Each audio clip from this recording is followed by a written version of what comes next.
Hello viewers, তো আশা করি সবাই ভালো আছেন।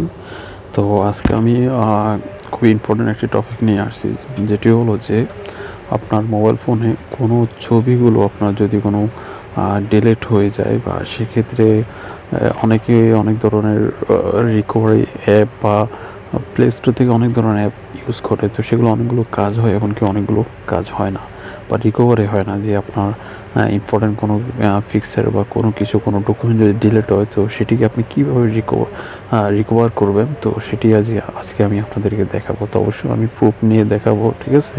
তো অবশ্যই আমার ভিডিওটি শুরু থেকে এবং লাস্ট পর্যন্ত দেখতে হবে। এবং যদি নতুন আমার চ্যানেলে হয়ে থাকেন, অবশ্যই সাবস্ক্রাইব করবেন, বেল আইকন বাটনটি ক্লিক করে পাশে থাকবেন, যাতে নতুন নতুন ভিডিওগুলো আপনার কাছে চলে আসে সবার আগে।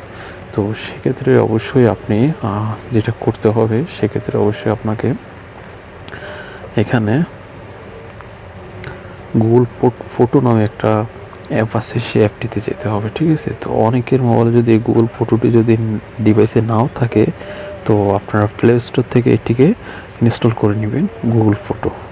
দেন সেটিকে একটা ইমেল চাইবে, যেটি আপনি অলরেডি ইমেল ইউজ করেন, সেই ইমেল দিয়ে আপনি সাইন ইন করে নেবেন, ঠিক আছে?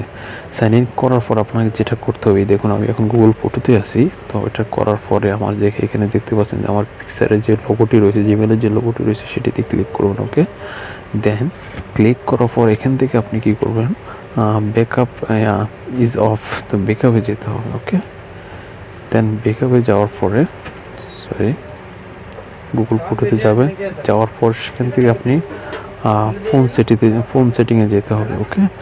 তো ফোন সেটিংয়ে যাওয়ার পর এখানে দেখতে পাচ্ছেন যে ব্যাকআপ অ্যান্ড সাইন আপ, ঠিক আছে? তো সেখান থেকে আপনি যাওয়ার পরে সেটিকে আপনি কি করবেন, দেখুন আমার ব্যাকআপ অ্যান্ড সাইন আপ এটি অফ রয়েছে, তো সেটিকে আপনি কি করতে হবে, অন করে দিতে হবে।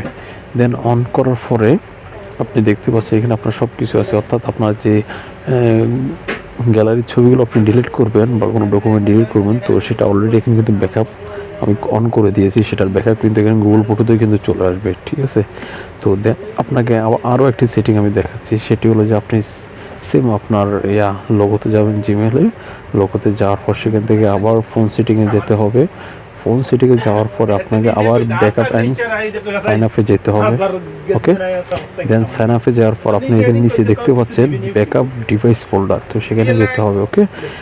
দেন যাওয়ার পর আপনি যদি চান যে এখানে কোন কোন আপনি ইমেজগুলো, যদি ভিডিও, যে কোনো আপনি এখান থেকে সব কিছু আছে, পিকচার, যত অ্যাপ আমি ইউজ করি সেই অ্যাপগুলো আছে। ধরুন আমি তো ইমেজগুলো আমি ব্যাকআপ নিয়ে নিয়েছি, তো একটু টাইম লাগবে, এখানে একটু ওয়েট করতে হবে আপনাকে। এগুলো লোডিং হচ্ছে, ইমেজগুলো লোডিং হচ্ছে, ওকে? দেন এইভাবে যদি রাখেন, আপনি ইমেজে যত পিকচার ক্রিয়েট করবেন, তো সেটার ব্যাকআপ কিন্তু আপনি গুগল ফটোতে থেকে যাবে, ওকে? তো এইভাবে আপনি চাইলে আপনি ব্যাকআপ ফাইলটা আপনি ইউজ করতে পারেন। দেখুন আমি সবগুলো দিয়ে দিচ্ছি, বাস এখানে সবগুলো কিন্তু আমার ব্যাকআপ থাকবে এই গুগল ফটোতে। তো এটি খুবই ইম্পর্টেন্ট, সবাই এটা রাখা জরুরি, ইনস্টল করে রাখবেন, ঠিক আছে? আজ এতটুকুই, আল্লাহ হাফেজ।